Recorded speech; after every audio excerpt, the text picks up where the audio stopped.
Alhamdulillah, wassalatu wassalamu ala rasulillah.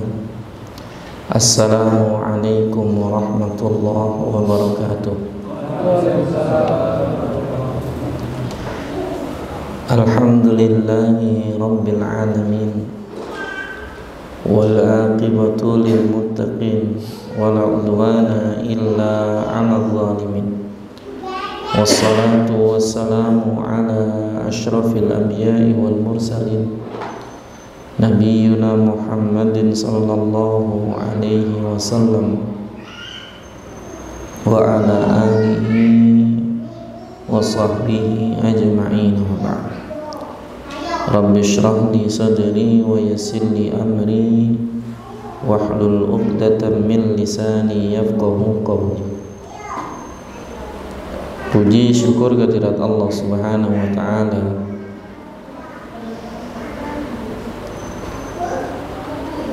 yang telah mengkaruniakan kepada kita nikmat-nikmatnya, sehingga pada kesempatan malam hari ini kembali kita dimudahkan di dalam melazimi taman-taman surga yang mudah-mudahan menjadi penghantar kita menuju surga Allah Subhanahu wa ta'ala.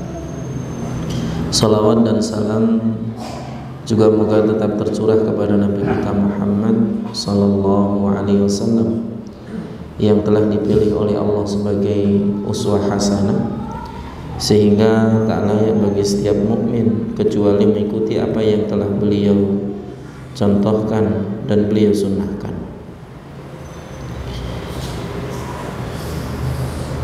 Ikhwani fillah, nasyudakumullah.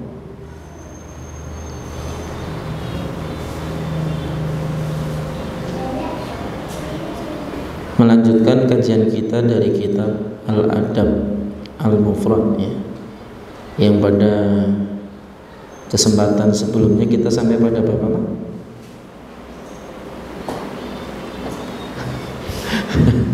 Sampai bab apa?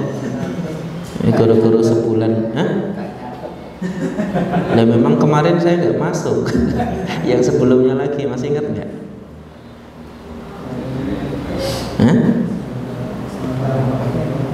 Hah?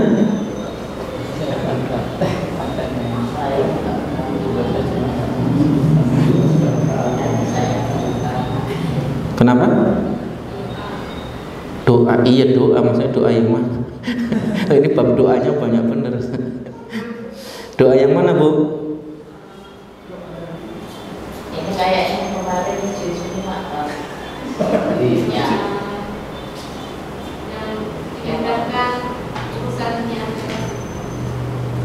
Minta agar dimudahkan urusan di akhirat.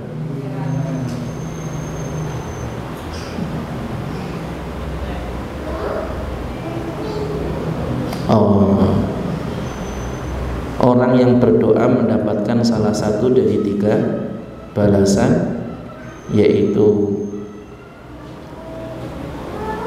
dikabulkan doa secepatnya, atau menjadi simpanan pahala untuk bekal di akhirat, atau akan dihindarkan dari keburukan. Yang itu bukan? Ya. Berarti kita masuk pada hadis yang berikutnya, hadis ke-712, tentang keutamaan berdoa.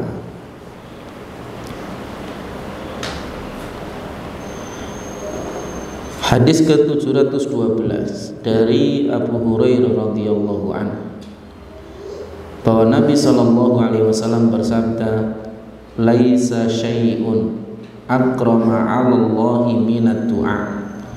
Tidak ada sesuatu pun yang lebih mulia di hadapan Allah Azza wa Jalla dibandingkan doa. Di dalam riwayat lain juga disebutkan dari Abu Hurairah juga, afdhalul ibadah ad-du'a, bahwa ibadah yang paling afdhal, ibadah yang paling utama itu adalah doa. Dari Nu'man bin Bashir radhiyallahu anhu, Nabi sallallahu alaihi wasallam bersabda, inna du'a huwal ibadah. Thumma qara'a ud'uni astajib lakum. Sesungguhnya doa itu adalah ibadah.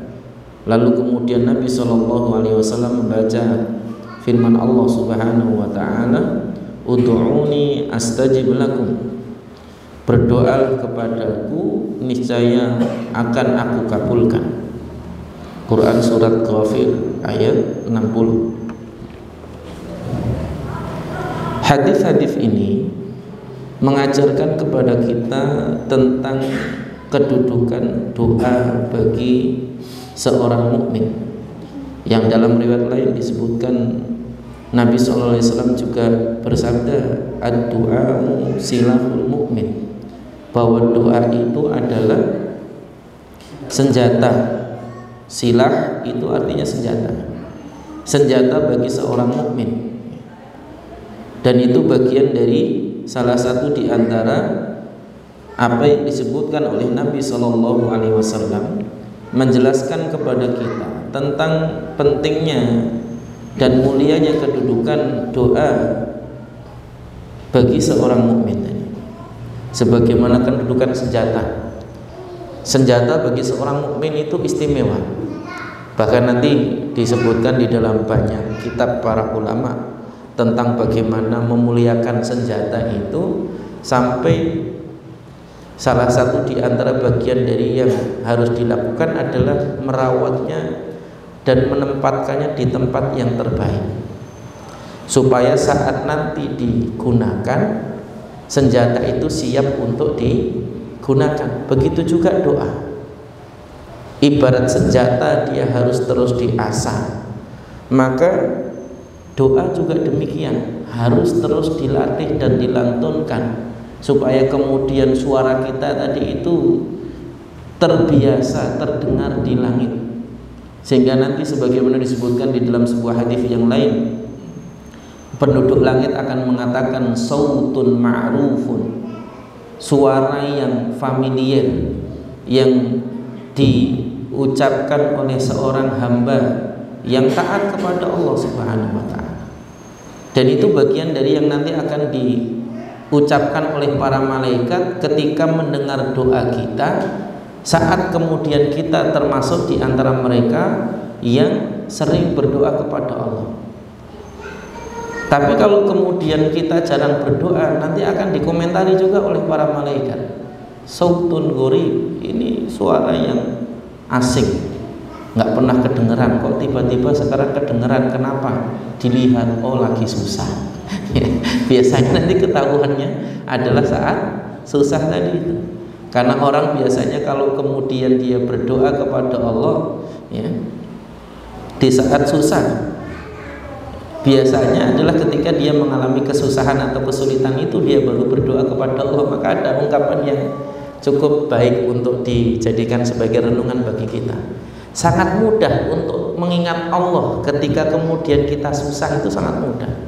Berdoa, beribadah, kemudian memohon kepada Allah, itu sangat mudah ketika susah. Tapi sangat sulit untuk mengingat Allah ketika dalam keadaan mudah. Kalimatnya perhatikan. Sangat mudah mengingat Allah ketika dalam keadaan susah, tapi sangat sulit mengingat Allah ketika dalam keadaan mudah. Rata-rata orang kalau lagi mudah itu lupa. Makanya kemudian Allah Subhanahu wa taala menyebut manusia di dalam Al-Qur'an itu dengan dua sifat. Innal insana idza mabtalahu rabbuhu fa akramahu wa na'amahu fa yaqulu rabbi akraman.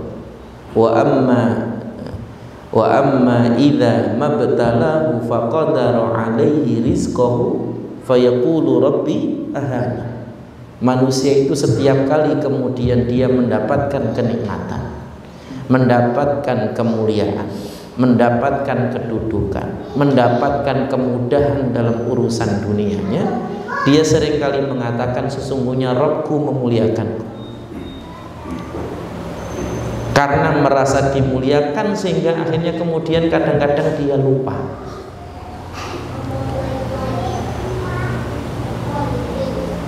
Wa amma idza mabtalahu faqadara 'alaihi rizqahu fayaqulu rabbi ahana.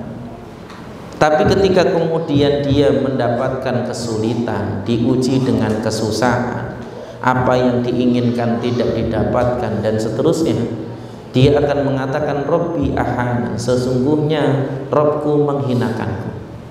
Dalam ayat yang lain juga Allah Subhanahu wa taala menyebutkan innal insana khuliqa halu'a idza massahu syarru jazua wa idza massahu khairu manu'a. Sesungguhnya manusia itu diciptakan dalam keadaan halu. Halu itu artinya adalah orang yang memiliki dua sifat, disebutkan dalam ayat berikutnya. Idza massahu syarru jazua. Kalau diberi kesulitan dia banyak mengeluh. Wa idza massahul khairu manu'a. Dan ketika kemudian dia diberikan kemudahan, dia pelit. Sampai untuk menyediakan waktu untuk berdoa aja pelit.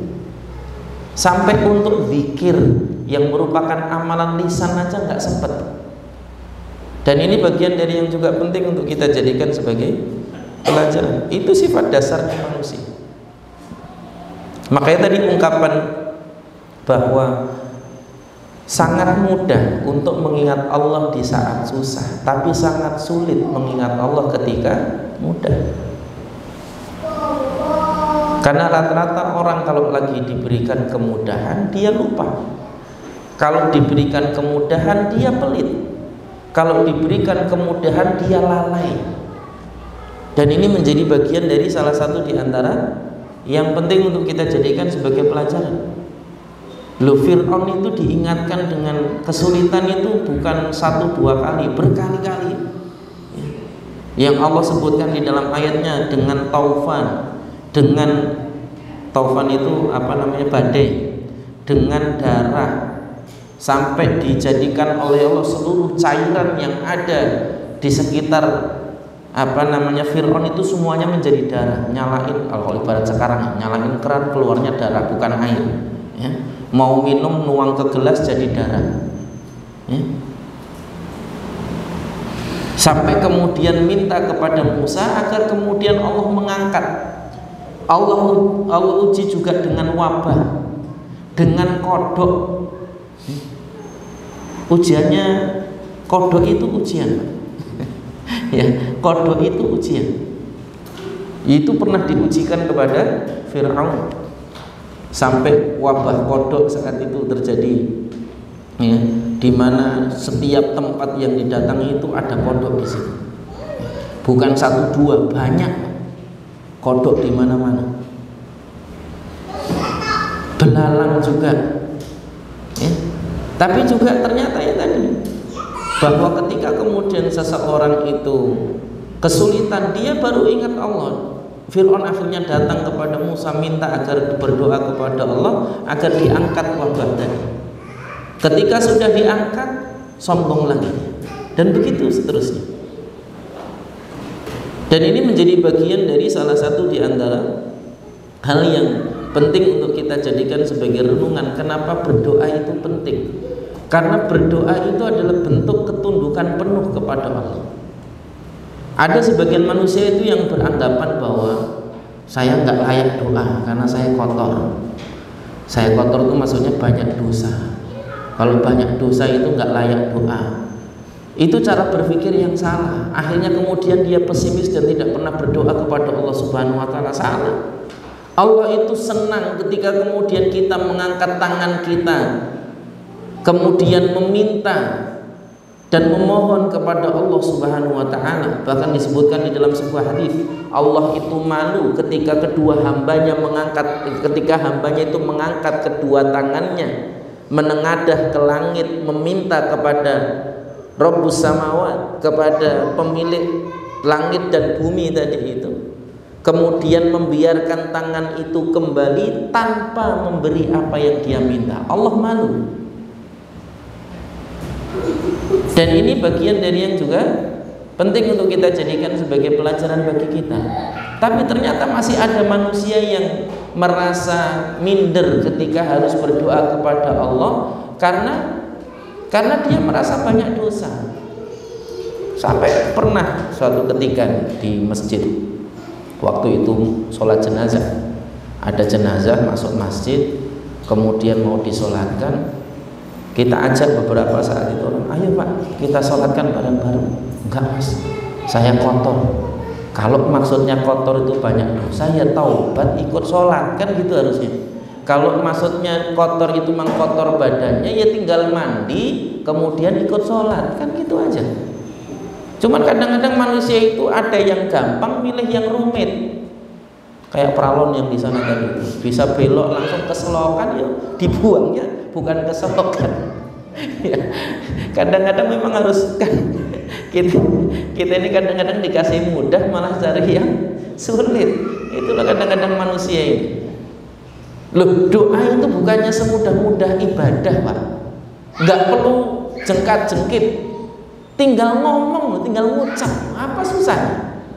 Ya.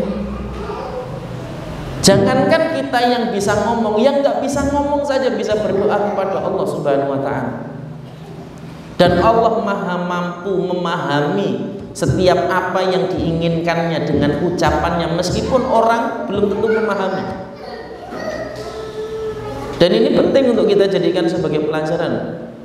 Bahkan ada salah satu di antara mukjizat Al-Quran, betul-betul bahwa Al-Quran itu adalah mukjizat sampai nanti hari kiamat.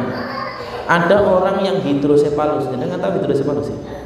Yang punya kelainan di perkembangan otaknya, ya. Yang kepalanya sampai besar. Kalau masih bayi, nanti kalau semakin gede dia karena perkembangannya tidak bagus, akhirnya kemudian perkembangan organ tubuhnya juga tidak baik, ya, tidak normal gitu. Ada yang sampai usia sekian puluh tahun masih belum bisa berdiri, ada yang masih belum bisa bicara dan seterusnya karena faktor kelainan tadi. Itu ngomong nggak lancar, tapi giliran kemudian membaca ayat Al-Quran itu lancar dan bisa hafal Pak. Harusnya kita malu nih kalau otaknya nggak ada masalah. Masalahnya itu pada kemauan kita menggunakan otak, itu masalahnya. Otaknya nggak ada masalah Pak. Kadang-kadang kita ini otaknya sehat, seringkali masalah, Ustaz mau ngapal gimana, saya udah tua. Ya, itu seringkali diucapkan padahal paling baru berapa sih? 60 tahun, 50 tahun. Rata-rata yang tak lihat ini paling baru 50-an tahun. Ya. Biar kelihatan muda dikit Pak. Yang paling baru rata-rata 50-40 tahun, ya. Yang 20 tahun itu ngakunya aja paling 20 tahun, aslinya udah lebih itu ya. Ini bagian dari yang juga penting untuk kita jadikan sebagai pelajaran bagi kita. Kadang-kadang kita ini punya sesuatu karunia yang Allah berikan secara normal, tapi kita sering beralasan. Karena yang jadi masalah itu ada pada kemauan, ya. Nanti coba renungkan Pak. Ada salah satu di antara tadabbur dari firman Allah Subhanahu wa taala, ya. Rabbi inni wahanal 'azmu minni washta'ala ar-ra'su syaiba. Ya. Apa kata Nabi Zakaria? Wahai Rabbku, sesungguhnya tulang-tulangku sudah mulai rapuh. Ini bahasanya Nabi Nabi Zakaria. Inni wahanal 'azmu minni, sesungguhnya tulangku sudah mulai rapuh, sudah mulai lemah. Washta'ala ar-ra'su syaiban, dan rambutku sudah mulai menyala, putih maksudnya rambut. Rambut putih itu menyala Pak, terang. Beda dengan yang rambutnya masih gelap. Washta'ala ar-ra'su syaiban walam akum bitu'aika rabbi, yang kemudian disebutkan oleh Nabi Ibrahim, dan aku tidak pernah berhenti untuk berdoa kepadamu. Bayangkan Nabi Zakaria itu sampai usia senjanya belum dikaruniai anak, tapi tidak pernah berhenti untuk berdoa kepada Allah. Tulangnya sudah mulai lemah, rambutnya sudah mulai memutih, tapi itu tidak menghalanginya dari berdoa kepada Allah Subhanahu wa ta'ala. Sampai disebutkan oleh para ulama mentadaburi ayat ini, tulangnya telah lemah tapi tidak dengan hatinya. Bukan masalah ketika tulang mulai lemah, yang masalah adalah ketika tekad dan keyakinan yang melemah. Masalahnya itu ketika tekad dan keyakinannya melemah, itu masalah. Kelemahan bukan penghalang ketika Allah berkehendak untuk memberi. Dan Allah karuniai itu justru ketika kemudian usia Nabi Zakaria sudah mulai tua. Yang kadang-kadang kita ini doa setahun 2 tahun sudah bosan, ya, meminta sesuatu kepada Allah sebulan 2 bulan sudah putus asa. Mari kita lihat Nabi Ibrahim. Nabi Ibrahim juga demikian, Pak. Diberikan karunia seorang anak itu justru ketika usianya sudah mulai senja. Disebutkan dalam riwayat bahwa Nabi Ibrahim itu usianya 80 tahun, sedangkan istrinya usianya 60 tahun baru punya anak. Sekarang usia 30 tahun sudah tobat punya anak. Alasannya sudah tua. Malu tuh sama istrinya Nabi Ibrahim, 60 tahun baru punya anak. Ya. tuh dengerin tuh. Sekarang baru punya anak 1, anak 2, ya Allah sudah, ya Allah saya nggak mau punya anak lagi ya Allah, ya berat ya Allah. Padahal nanti beratnya itu cuma sekarang aja, Bu. Nanti kalau anak-anaknya sudah dewasa bisa jadi lebih berat, tapi juga bisa jadi lebih ringan, tergantung bagaimana kita mendidiknya tadi. Ini penting. Loh, kalau mengharapkan sesuatu yang ringan di dunia itu mungkin enggak? Mungkin. Tapi juga jangan acuh dengan sesuatu bahwa itu juga bisa menjadi sesuatu yang lebih berat nanti. Ya. Ibarat bawa bayi, gendong itu, kalau masih bayi ringan apa berat? Ringan. Kalau cuman sejam. Bapak-bapak kan belum pernah, jarang Bu menggendong sampai seharian penuh kan? Betul nggak Bu? Ya betul. Paling gendong sejam, Bu, udah belum? Gitu ya. Paling baru sejam itu. Padahal istrinya gendong dari pagi sampai pagi lagi, apalagi kalau malamnya bangun melek, enggak tidur anaknya. Kalau ritmenya sudah kayak orang tua asal malam tidur sudah enak. Terutama 2 bulan pertama itu yang luar biasa perjuangan kalau punya anak. Kalau laki-laki mah jarang yang ikut berjuang di malam harinya, jarang. Rata-rata kalau udah pulang kerja tidur ya blekset, pantesan istrinya pada nggak mau punya anak lagi. Ini masalahnya. Bapak-bapaknya semangat aja, yuk nambah lagi, nambah, sing rekoso aku, njaluk nambah. Ya itu manusiawi sebenarnya. Tapi kalau kemudian kita mengaca kepada apa yang kemudian didapati dari para salaf tadi, itu penting untuk jadi pelajaran bagi kita. Ya. Yang kadang-kadang kita ini sudah menyerah dalam beberapa hal, padahal ujian kita nggak seberat para nabi, padahal ujian kita nggak seberat para sahabat terdahulu, padahal ujian kita nggak seberat orang-orang yang telah mendahului kita dari kalangan tabi'in, tabi'ut tabi'in, dan para salaf setelah mereka. Dan ini menjadi perhatian kita harusnya. Kadang-kadang kita merasa tidak mampu itu bukan karena kita betul-betul tidak kuat, tapi bisa jadi karena keyakinan dan juga tekad kita yang sudah melemah tadi itu. Bukan karena fisiknya lemah. Fisik bisa lemah, bisa jadi lemah juga. Bukan berarti kalau gitu nanti kapan saya bahagianya. Loh, memang punya anak itu menghalangi kita bahagia? Enggak. Hanya mereka yang bisa mengambil hikmah dari setiap apa yang Allah takdirkan untuk dirinya lah yang bisa bahagia, meskipun dalam kesulitan. Betul, semua orang berhak bahagia, tapi bahagia itu tidak dengan menolak takdir Allah Subhanahu wa ta'ala, juga tidak dengan menghalanginya.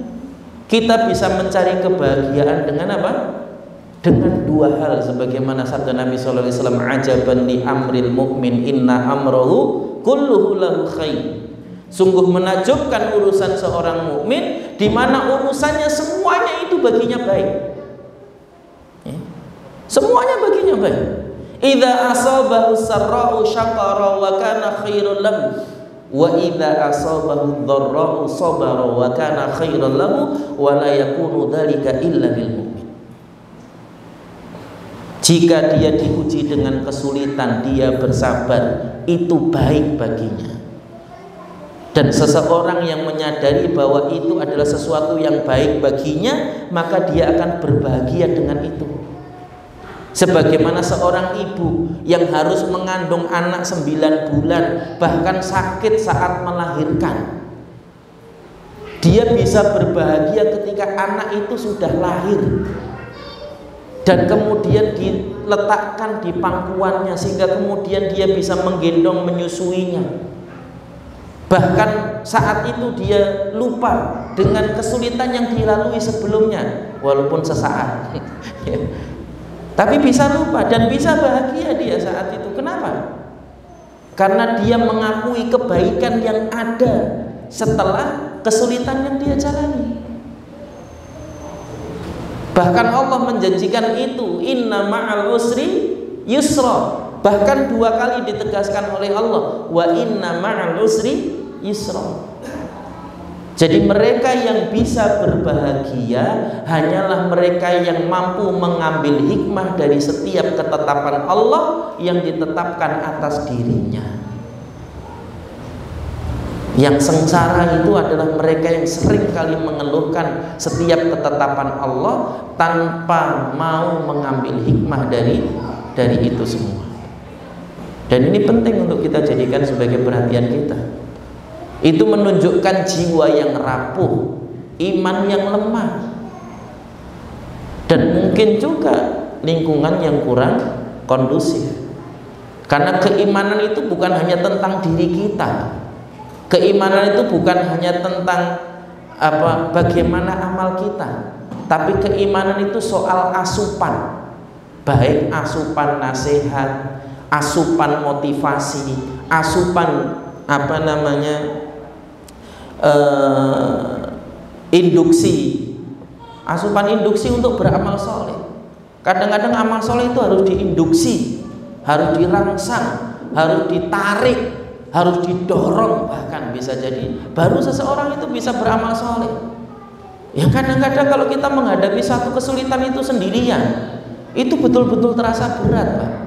Tapi ketika kemudian kita saling membisikkan ketabahan, saling membisikkan zikir, saling menginduksi amal soleh tadi itu, apa yang terasa sulit di awal tadi itu akan lambat laun mudah untuk dilalui seiring dengan kedekatan kita kepada Allah Subhanahu wa ta'ala. Nanti ada faidah dari kisah Nabi Adam, ya. Ada faidah dari kisah Nabi Adam. Tahu nggak kenapa kemudian Allah takdirkan saat turun ke bumi itu Nabi Adam dipisahkan dari Hawa? Kenapa nggak diturunkan ke buminya itu barengan aja? Ada yang tahu nggak? Pernah merenung nggak sampai situ? Bahkan 40 tahun baru ketemu lagi. Lama atau sebentar? Lama. Ya. 40 tahun baru ketemu lagi, tapi umurnya 1000 tahun, Pak. Kalau kita jangankan 40 tahun, nggak ketemu sehari aja belingsatan ini. Kalau yang sudah punya istri, kalau yang belum punya ya nggak tahu rasanya. Ini bagian yang juga penting untuk diperhatikan. Jadi salah satu di antara hikmah dan faidah kenapa kemudian Allah turunkan terpisah. Allah pisahkan mereka berdua setelah apa itu? Setelah apa, Pak?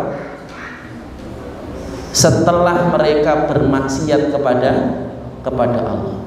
Allah pertemukan kembali mereka setelah apa? setelah mereka bertaubat dan mengakui kesalahannya kepada Allah, terus mengajarkan kepada kita, kalau suami istri itu pengen selalu dekat, dekatkanlah Allah pada kita, Allah akan mendekatkan kita dengan pasangan kita.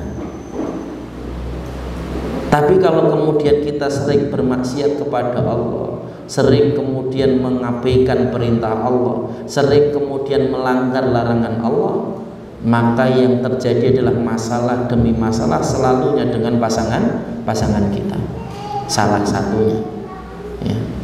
Itulah kenapa dulu para salaf pernah mengingatkan, sungguh engkau akan melihat efek dari dosa yang engkau kerjakan itu pada istri dan kendaraan. Jadi kalau kendaraannya sering macet, Pak, ingat-ingat dosanya, ya, ingat-ingat dosanya. Kalau sering ribut sama istri, ingat-ingat sudah berbuat dosa apa hari ini kok ribut lagi sama istri, ya. Bisa jadi sholat kita masbuk, itu bisa jadi karena kita hari ini belum baca Quran, bisa jadi karena hari ini kita kurang zikir, bisa jadi, atau bisa jadi ada kemaksiatan yang tidak kita sadari, ya. Pas di jalan lagi naik motor tiba-tiba sekelebatan lewat, kita ikut nengok gitu kan, cuman gitu aja, ya. Dan itu bagian dari yang juga penting untuk dihati-hati. Khawatirnya yang seperti itu yang kadang-kadang kita tidak sadari bahwa itu bagian dari yang bisa menjadikan timbulnya masalah di antara kita dengan keluarga kita. Inilah pentingnya kenapa kemudian kita kembali mengintrospeksi diri, betapa pentingnya selalu memanjatkan doa kepada Allah Subhanahu wa taala, karena doa itu adalah bagian dari ibadah, dan ibadah itu adalah bagian dari cara kita mendekatkan diri kepada Allah Subhanahu wa taala. Kalau kemudian kita sudah sholat, sudah puasa, kok kemudian masih sering ada masalah dengan istri kita, mungkin kita kurang berdoa. Doalah kepada Zat yang memiliki hati tadi itu, untuk kemudian mendekatkan hati kita dengan hati istri kita, untuk mendekatkan dan supaya kemudian menjadikan perbaikan bagi hati kita dan hati istri kita, sehingga kemudian nanti akan selalu dibimbing dan dilembutkan hatinya, sehingga kemudian tidak pernah terjadi lagi masalah setelahnya.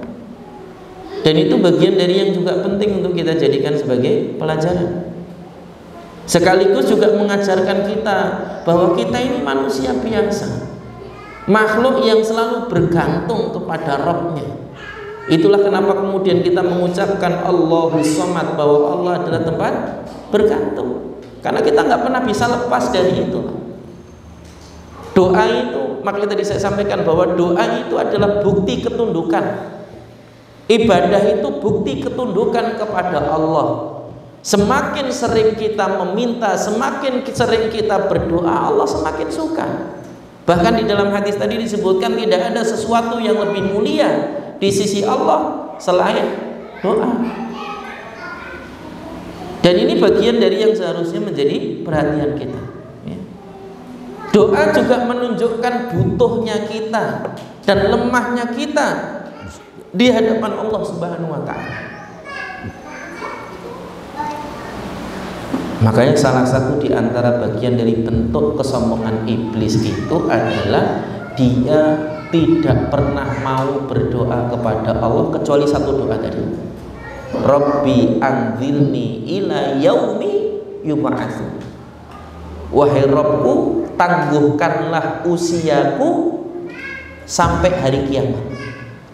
Itu satu-satunya doa iblis, nggak ada yang lain, Pak. Habis itu nggak pernah berdoa lagi. Jadi kalau manusia nggak pernah mau berdoa kepada Allah seperti ya, selesai, lanjutkan sendiri, titik-titik diisi sendiri ya. Seperti ya, itu penting untuk dijadikan sebagai renungan. Justru bukti kita ini manusia adalah sebagaimana Adam, yang ketika dia menyadari bahwa dirinya berbuat salah segera bertaubat, memohon ampun kepada Allah, berdoa agar kemudian segala keburukannya diampuni oleh Allah. Rabbi fil gimana? Rabbi inni dzalamtu nafsi faghfirli fa illam taghfir lana lanakunanna minal khasirin. Wahai Rabbku, ampunilah aku, sesungguhnya aku telah mendolimi diri sendiri dengan berbuat dosa kepadamu, maka ampunilah aku. Yang jika engkau tidak mengampuniku, maka aku termasuk di antara orang-orang yang zalim. Dan ini bagian dari yang juga penting untuk kita jadikan sebagai renungan bagi kita, supaya kemudian kita menyadari posisi kita. Orang yang tidak mau berdoa hanya mereka orang-orang yang sombong, karena berdoa itu adalah pengakuan terhadap kekuatan dan kemampuan Allah Subhanahu wa ta'ala, pengakuan terhadap butuhnya kita kepada Allah Subhanahu wa ta'ala. Dan tidak mau berdoa itu sebaliknya merupakan bentuk kesombongan. Dan ini penting untuk dijadikan sebagai pelajaran.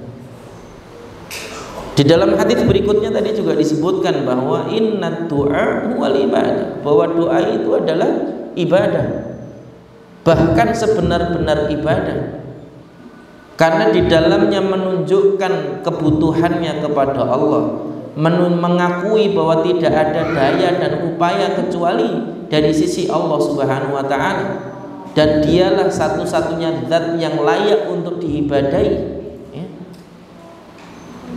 Yang bahkan nanti salah satu di antara adab dan dalam berdoa kan kita memuji Allah terlebih dahulu sebelum kemudian kita berdoa, kemudian menggunakan nama-nama Allah yang paling mulia.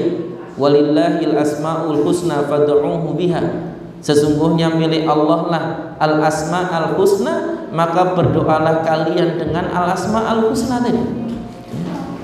Dan ini bagian dari yang juga penting untuk dijadikan sebagai pelajaran, yang di akhir kalimatnya Nabi menutup dengan mengutip firman Allah Subhanahu wa ta'ala, ud'uni astajib lakum, yang menunjukkan kepada kita bahwa setiap doa itu pasti diijabah oleh Allah Subhanahu wa ta'ala. Dan dia memiliki kedudukan yang penting bagi seorang mukmin, sebagaimana kedudukan senjata bagi seorang tentara. Tentara nggak punya senjata itu ibarat manusia yang nggak pernah berdoa tadi.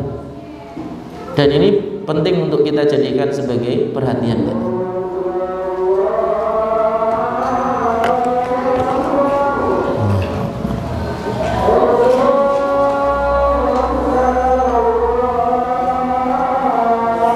Sesungguhnya mereka orang-orang yang bersikap sombong dari beribadah kepadaku, mereka akan memasuki neraka jahanam dakhiri, berbondong-bondong. Disebutkan oleh sebagian ahli tafsir bahwa makna dari yastakbiruna an ibadati ay yastakbiruna an du'ai, yaitu mereka bersifat sombong, tidak mau berdoa kepadaku, tidak mau berdoa kepada Allah Subhanahu wa ta'ala. Itu adalah bagian dari kesombongan tadi. Maka tidak layak seorang hamba itu sombong, karena Nabi SAW juga mengingatkan di dalam hadisnya, la yadkhulunal jannata man kana fi qalbihi mithqala dzarratin min kibr, tidak akan pernah masuk surga mereka yang di dalam hatinya ada sebiji dzarrah dari kesombongan.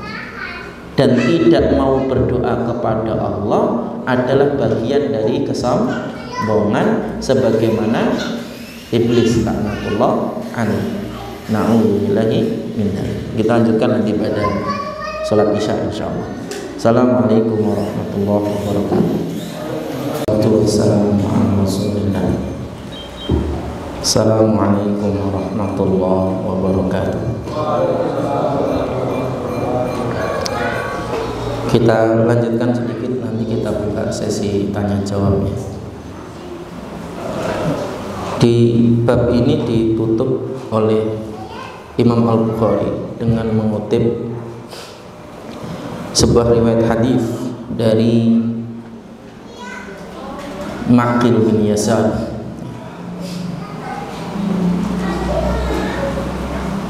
bahwa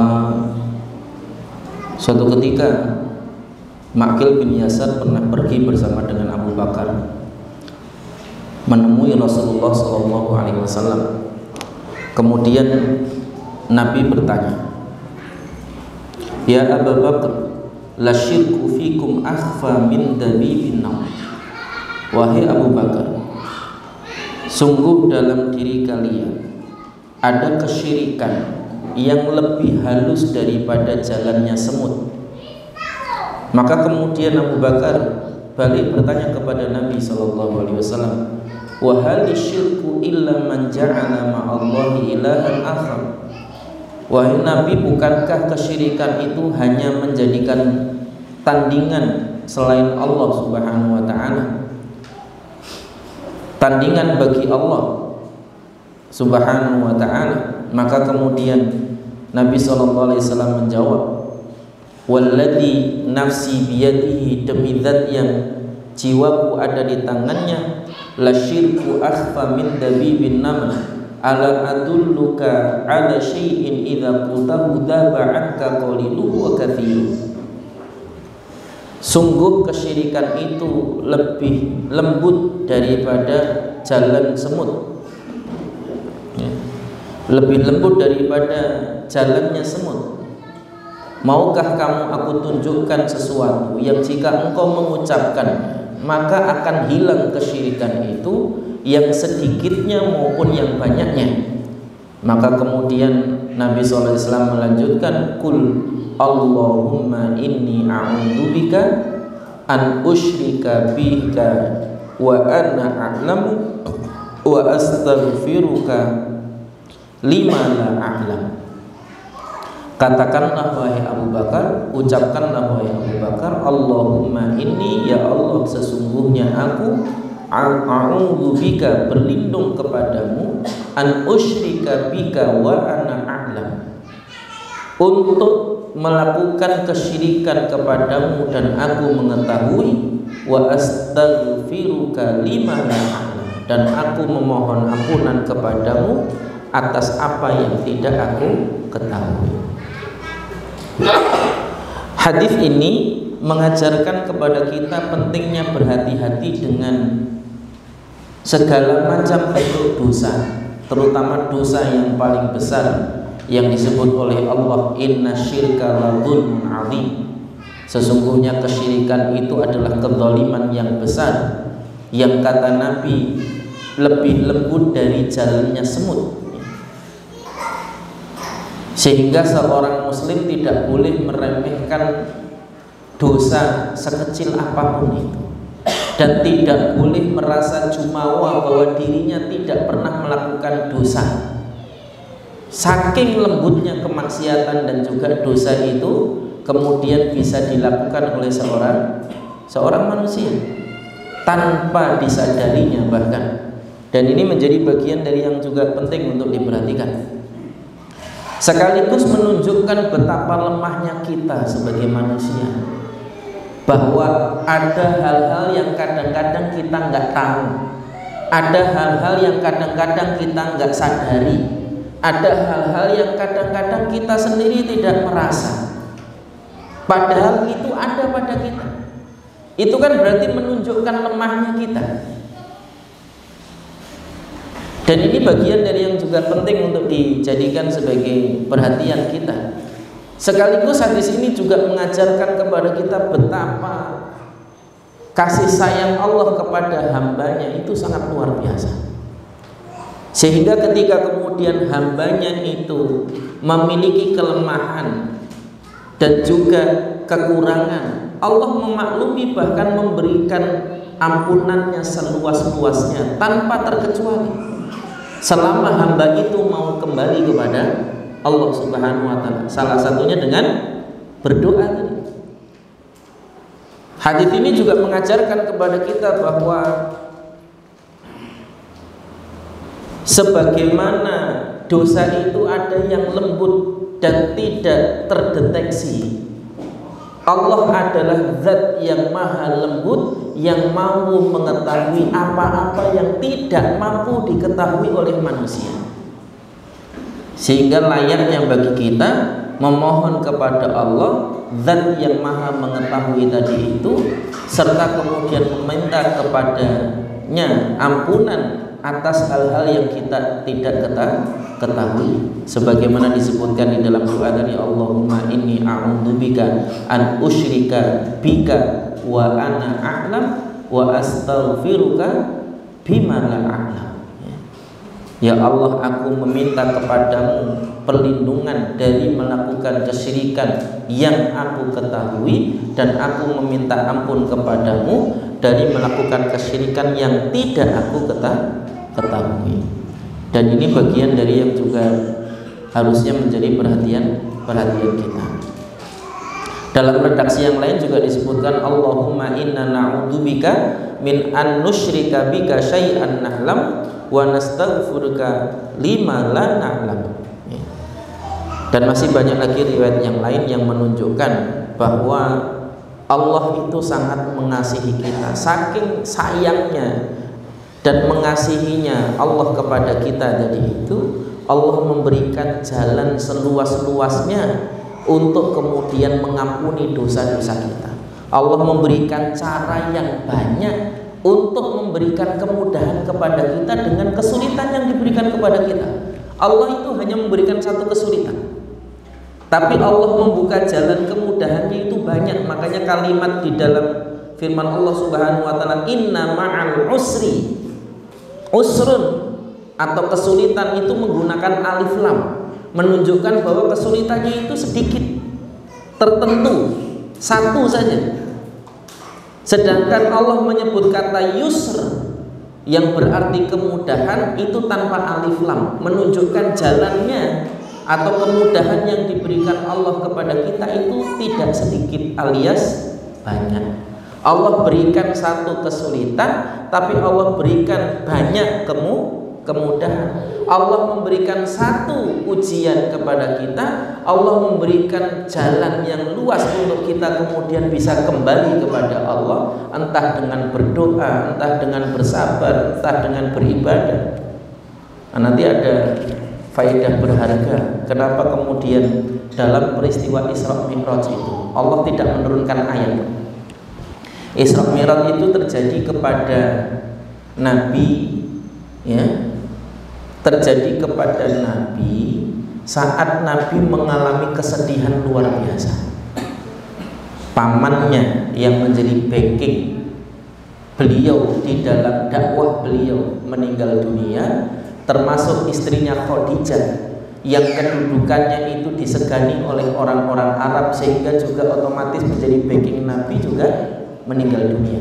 Sehingga otomatis ketika pamannya meninggal, istrinya meninggal, tidak ada lagi backing yang kemudian bisa menghalangi siksaan orang-orang Quraisy dan juga intimidasi orang-orang Quraisy tadi itu kepada Nabi dan kaum muslimin.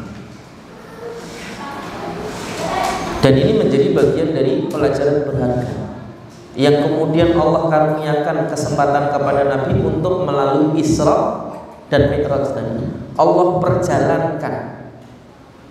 Ini juga jadi pelajaran bahwa jalan-jalan itu bisa jadi healing, bisa jadi meringankan kesulitan dan kesedihan yang kita alami. Jika kita kemudian melakukan perjalanan itu adalah untuk lebih mendekatkan diri kepada Allah, sebagaimana Nabi yang Allah perjalankan menuju masjid, bukan kemana-mana Pak, bukan ke Waterboom, bukan ke apalagi Lembah Durian, bukan. Healingnya itu ke masjid. Ngapain ke masjid Pak? Sholat. Coba bayangkan Nabi itu tinggalnya di Makkah sebelum hijrah ke Madinah kan. Allah israkan ke Masjidil Aqsa. Huwallazi asra bi 'abdihi lailan minal masjidil harami ilal masjidil aqsa. Jadi perjalanan Nabi itu dari masjid ke masjid. Nah kita ini kadang-kadang kalau hilang perginya bukan ke masjid, itu masalahnya. Makanya kesedihannya nggak hilang-hilang. Makanya kesulitannya orang rampung-rampung. Karena apa? Salah jalan. Ya. Lain kali kalau healing itu ke masjid, bermunajat kepada Allah, sholat, ya. Bahkan Allah mi'rajkan ke langit yang ketujuh, bukan hanya mendekat dengan menempelkan dahi ke bumi dengan bersujud kepada Allah, tapi mendekat secara hakikat, yaitu didekatkan sampai Sidratul Muntaha, tempat paling dekat dengan Allah Subhanahu wa Ta'ala, di atas langit yang ketujuh. Bahkan pulang dikasih oleh-oleh sholat, menunjukkan bahwa kalau kita lagi mengalami kesulitan, sholat toh. Itulah kenapa Allah menyebutkan di dalam ayatnya wasta'inu bis sabri was shalah. Ini penting ini untuk jadikan sebagai pelajaran bagi kita. Ini kan pas momennya lagi Isra Mi'raj juga. Ini penting untuk jadi pelajaran. Isra Mi'raj itu bukan peristiwa sederhana, itu peristiwa yang kalau kita tidak tadaburi itu luar biasa. Kalaulah kemudian kita tidak punya bahu untuk bersandar, ingat bahwa kita punya bumi untuk bersujud. Ya kan? Ini penting ini. Quote of the day. Kalau kita tidak punya bahu untuk bersandar, ingat bahwa kita punya bumi untuk bersujud, ya. Dan ini penting untuk kita jadikan sebagai pelajaran, supaya kemudian apa yang kita alami itu menjadi terasa lebih ringan. Kita cuma diperintahkan oleh dengan satu hal, wasta'inu bisabri wassalah, dari minta tolonglah kamu kepada Allah dengan sabar dan sholat. Kita cuma suruh memperbaiki sholat kita, Allah akan perbaiki untuk kita segalanya. Apa ora penak ini? Cuman kadang-kadang dikasih sing penak malah kakian polah, itu menjadi masalah manusia itu. Ya, wallahu a'lam bishawab. Demikian barangkali yang dapat kita kaji pada kesempatan malam hari ini. Sebelum ditutup mungkin ada yang mau ditanyakan. Ini suaranya terlalu keras nggak sih, Pak? Apa suara saya yang terlalu menggelegar? Ini mic-nya kebagusan kayaknya.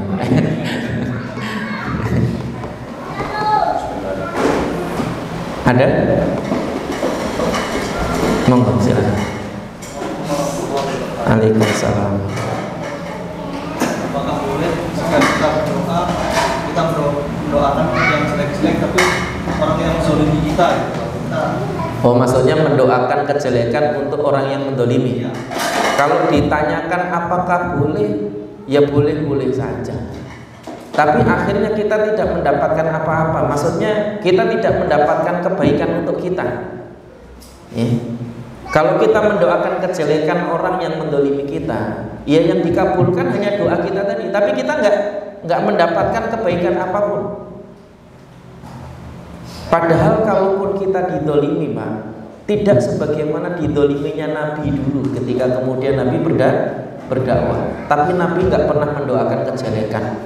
Bahkan malaikat penjaga 2 gunung saat Nabi hijrah ke Thaif itu, ya, itu kan di tahun yang sama dengan tahun terjadinya Isra Mi'raj itu.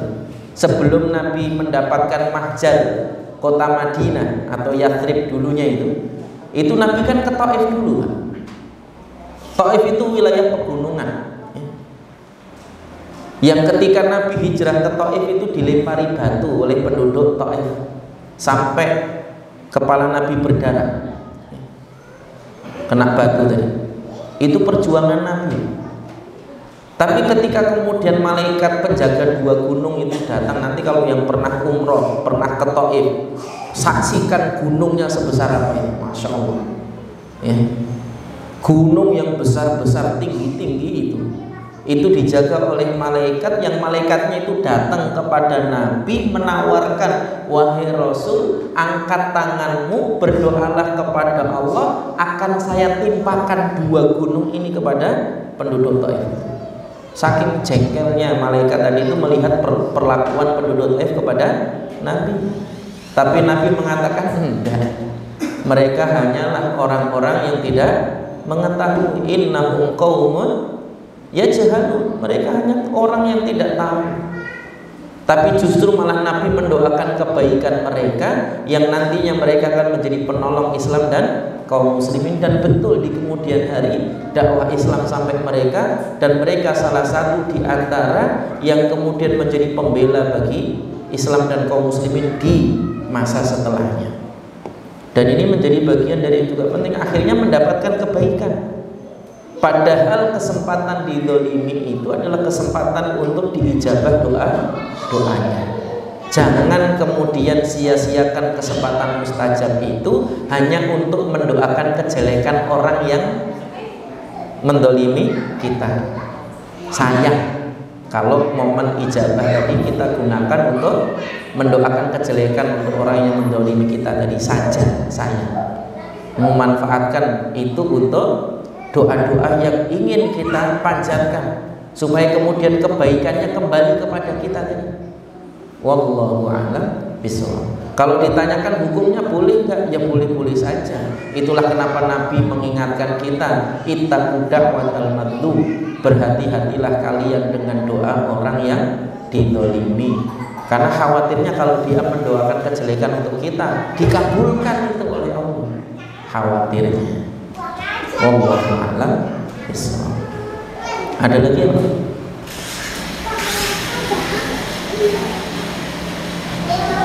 Cukup ya. Demikian barangkali yang dapat kita kaji pada kesempatan malam hari ini. Mohon maaf atas salah kata, salah ucap, salah tingkah. Wabillahi taufiq wal hidayah.